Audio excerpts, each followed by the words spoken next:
আসসালামু আলাইকুম, কি অবস্থা ব্যাকের? আশা করি ভাই কেমন আছেন? এরিনা মা পাবেন, বলেন বলেন, এরিনা মা পাবেন।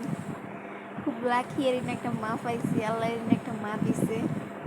তো যাক, মানে এক মানে নিয়ে গেছে, আর এক মানে আল্লাহ দিয়েছে, এটাই আল্লাহর কাছে শুকর।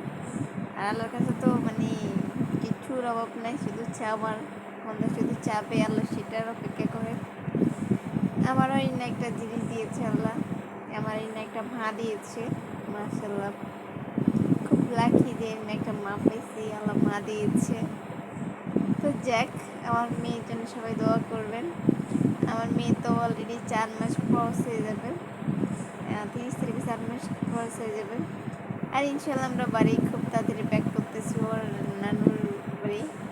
আর ঈদ উপলক্ষে দেখতেছেন, মানে ঈদ কি শত্রুতা আমার সাথে থাকে, পিম্পল এতটুকু যারা জায়গায় চুল আমার একটা পিম্পল হয়ে গেছে। তবে কিছু করার নেই, এটা অবশ্যই কোনো কিছু এখনো কেনাকাটা করিনি, আমি কিছুই কিনবো না, জাস্ট আমার মেয়ের জন্য কেনাকাটা করবো। আর ঈদের কেনাকাটা হবো না, আমার ঈদের যে আনন্দ, যে মজা, সে চলে গেছে।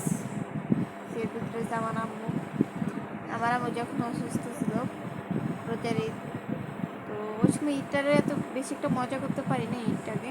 কিন্তু কোরবানি ঈদের টাইমে মানে অনেক প্ল্যানিং ছিল যে আম্মু সুস্থ হবে, আম্মুকে নিয়ে অনেক মজা হবে, মানে আগের মতন দিনগুলো কেটে যেতে পারবো।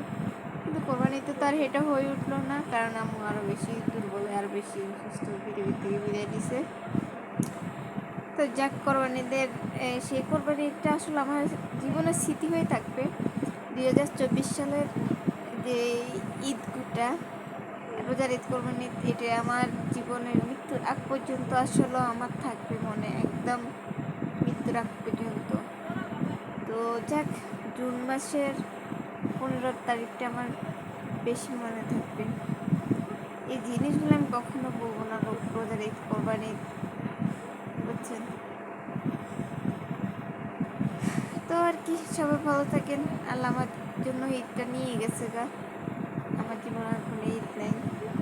তবু আমার মেয়ে যেহেতু আছে, এখন মেয়ের জন্য তো আমাকে কিছু করতে হবে। আর আমার মেয়ের জন্য বেশি বেশি দোয়া করবেন, আমার জন্য না করলেও আমার জন্য অভিশাপ দিলে সমস্যা নেই, কিন্তু আমার মেয়ের জন্য একটু বেশি বেশি দোয়া করবেন। সবাইকে ভালো থাকেন, আল্লাহ।